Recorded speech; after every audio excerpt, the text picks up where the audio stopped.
Hello po mga kuya, mga ate. Magandang gabi po sa inyong lahat.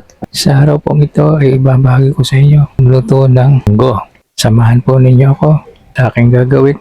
At sana po matikman ninyo yung sarap nitong aking ginagawang munggo. Meron nga po tayong kasabihan na Munggo Friday, di po ba? Kaya Friday, nagluluto ako ng munggo. Umpisa na po tayong magluto. Linisin muna natin yung munggo.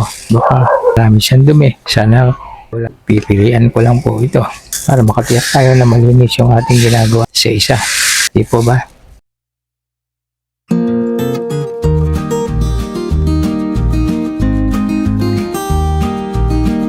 Ngayon naman po, ang gagawin natin ay yung dahon ng ampalaya.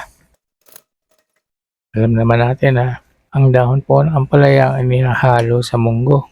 Yung iba, naglalagay ng lugbati, minsan sa luyot. Depende po sa inyo. Saan kayo nasanay? Ngayon, ako ilalagay ko po itong dahon ng ampalaya.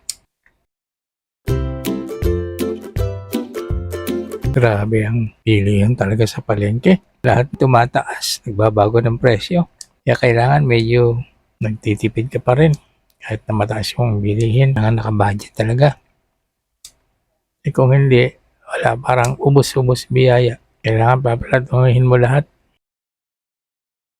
Hugasan po natin mabuti itong munggo. Halos maputi para malinis siya. Malabo.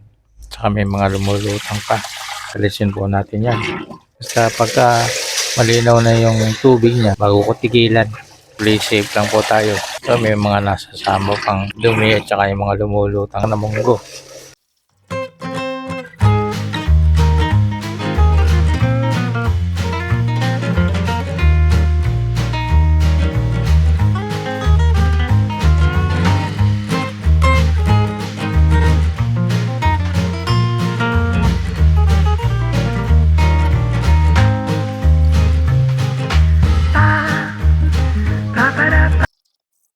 Sa akin, bakit kung malinaw na yung tubig, saka na lang ako titikil. Kasi dami nang humawak nito mula sa pagkaani. Maraming kamay ang humawak, tapos kakainin mo.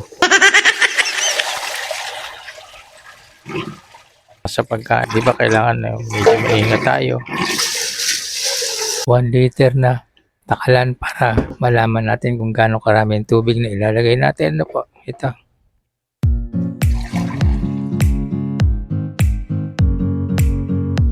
One. 2.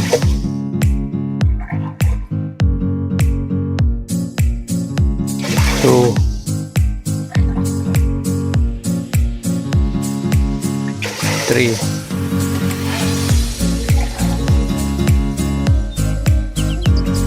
4. Isa pa. 5. Pag naiga, magdagdag na lang po tayo. Ilaga muna natin, palambutin. Pasabugin natin kumbaga hanggang sa lumapot siya.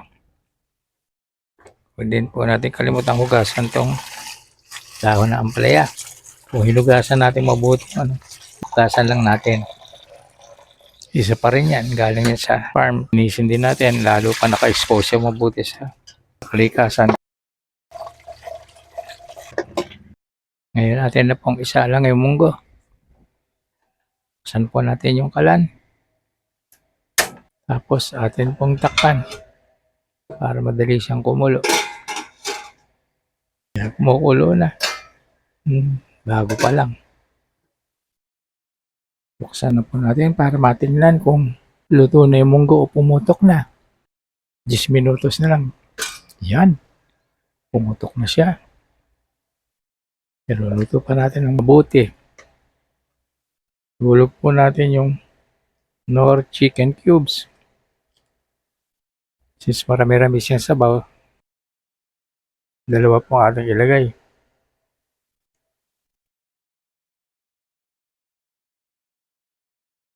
Haluin po natin.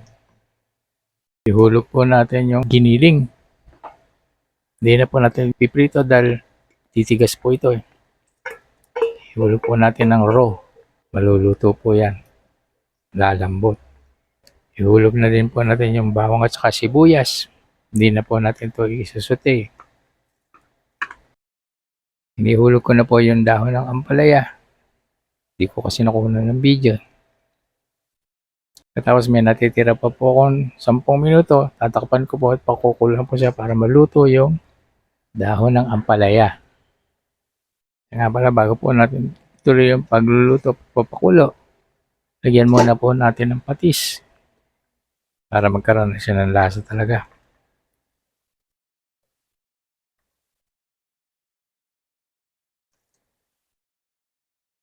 Magdadagdag na lang po tayo. Kulang. Pero pansamantala, ganyan muna. Lagyan po natin ng konting asukal. Pambalanse. Ito po. Para makatiyak po tayo na talagang tama na yung lasa, titikman po natin muna.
Huli po natin ilagay itong chicharon.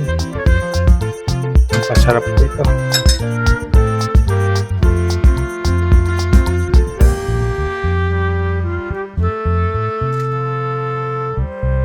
Overload na po yan. Sarap yan.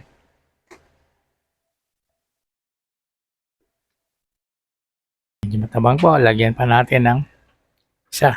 Measuring spoon.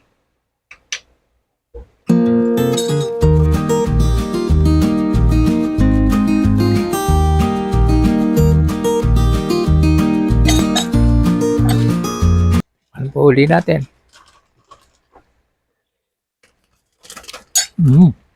Good. Okay na po. Tayo na natin yung apoy. Ito na po yung finished product ng ating munggo. Nilagyan ko ng chicharon. Mapaparami na naman ang kain ko nito. Doon po sa mga bagong nakatagpo ng aking video, pwede po, pakisubscribe na lang po. I-like nyo na rin yung aking channel. At i-hit nyo na rin po yung notification bell para updated po kayo sa lahat ng video na aking i-upload. See you soon. Bye.